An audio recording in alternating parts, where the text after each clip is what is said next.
So you guys been wanting me to change the theme song sound quality, but I'm gonna keep the same song. So here we go. This girl reviews movies, games, and books. Just how she plays them, and she does that. She does it with the cat. Does that make her crazy? Does that make her crazy?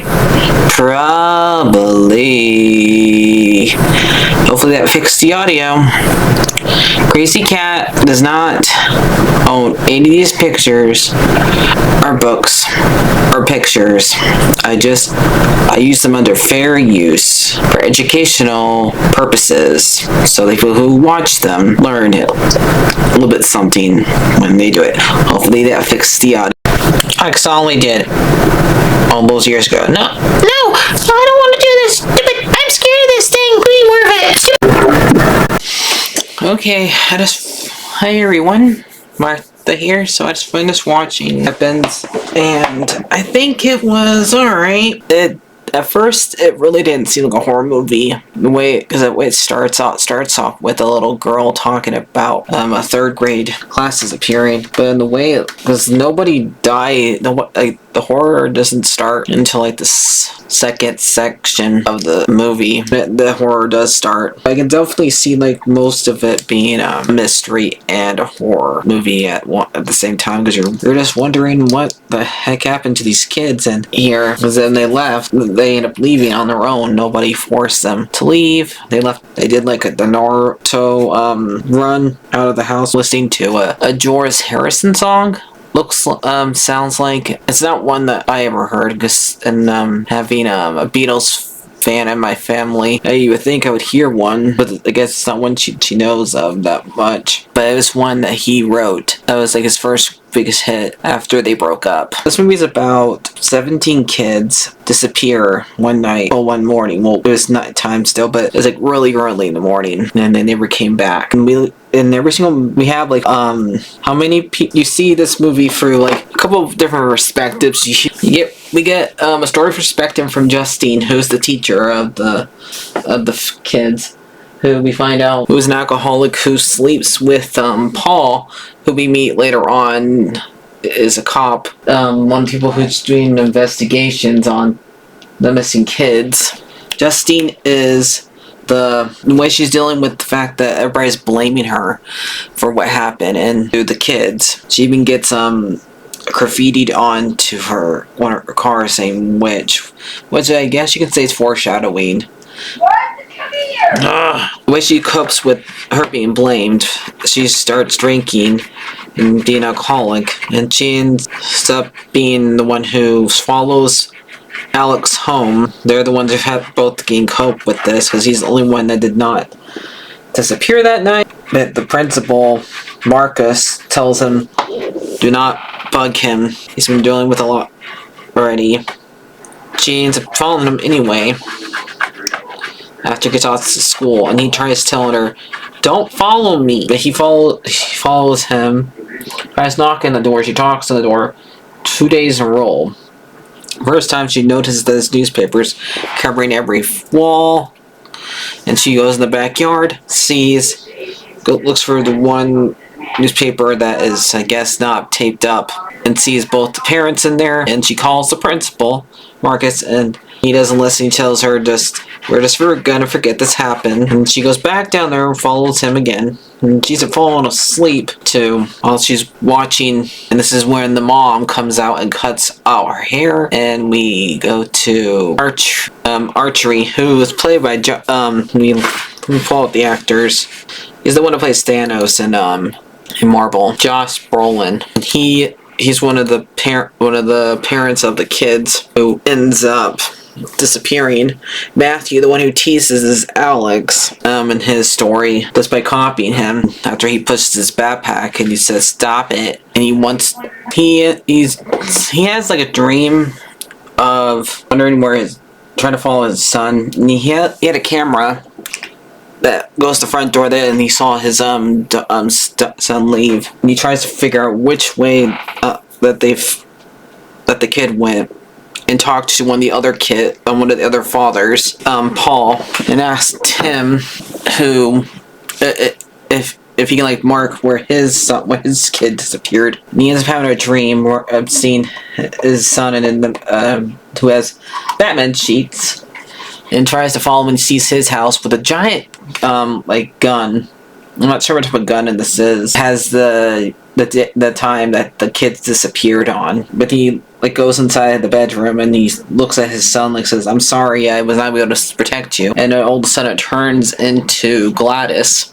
And that part was pretty scary. You did not expect that to happen, and he starts trying to follow where his son went down that direction. He sees Justine getting gas and going to go talk to her and basically accusing her. Then this is when Marcus comes down and chases her. We follow his storyline for a little while, and up until he gets taken over by Gladys, because he's planning a night with his boyfriend for them to watch a documentary on ants being turned into zombies by the pork steps, which is pretty much the same thing that they use in The Last of Us, ironically. It's what makes everybody acts like they do in Last of Us, with all of them being zombies and turning to like plants stuff. So yeah, so cordyceps kind of stuff. And he gets taken over by Gladys to go after Justine, because she knows something's up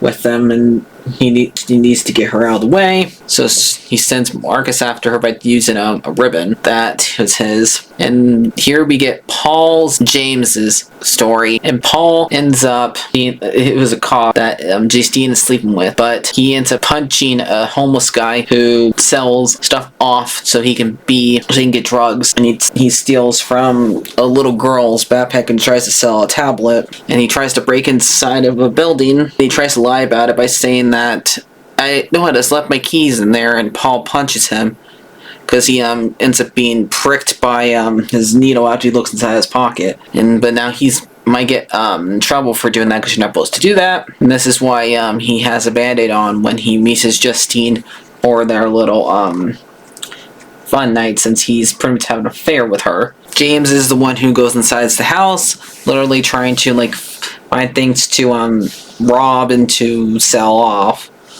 And he finds Alex's parents underneath their spell, so they're not even paying attention to them. And he goes into the basement and sees all the kids missing, and he doesn't realize that these are kids missing until like right when he's about to start doing drugs again, because he notices there is a reward poster inside the pawn shop with all the stuff that he sells to get more money. And then he calls in, but he doesn't want to go near the prison because Paul tells him not to do that. He would get in trouble if he sees him again. He ends up following him and tries to tell him about what's going on, that all the kids are in that basement. And he goes down there, goes to the house, and gets captured by Gladys and gets taken over, and gets to grabs James and gets taken over by them too. Archie ends up saving Justine, and those two start working together after they realize what happened to Marcus. And Marcus gets hit by a car after he's like forced to go after Justine, even though she gets back into her car. And the two of them work together to find out where go to Alex's place, and both get attacked by Paul and James, and both of them get killed by using the gun that Paul has. And now we're going to talk about Alex's storyline, and basically his is about Gladys, who we're not sure what she has. It's not really stated. I'm guessing she has some type of cancer or something, and she's staying with them to get better, but she tries to leech off them by doing like some type of witch or voodoo stuff, by using a thorn bush and sapping life from both of his parents, and then asking him to bring some stuff back from his school to get all of his classmates to come down there. And so he grabs all their name tags, and she's the one that kind of kidnaps them, but they went down there willing to hypnotize them in a way, and to sap them like. And poor Alex has to bring home some, I think, noodle soup or something to keep them alive, and the fact that he has to feed them and they don't eat it themselves, he has to feed it to them.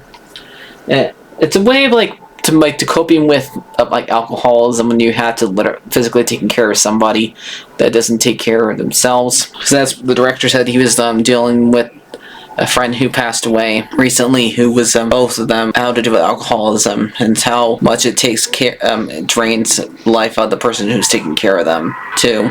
And literally, if it's a kid, it makes them where they have to grow up pretty fast. So Alex is not allowed to tell anybody what's going on. Otherwise, his parents will hurt each other, she would hurt them. And that's how this ends with Alex using how he watches her use the thorn bush, and he uses it against her by breaking it. And after he had a little shiny moment with his parents, because his parents were breaking down the bathroom door without saying, "Here's Johnny," but they literally were breaking the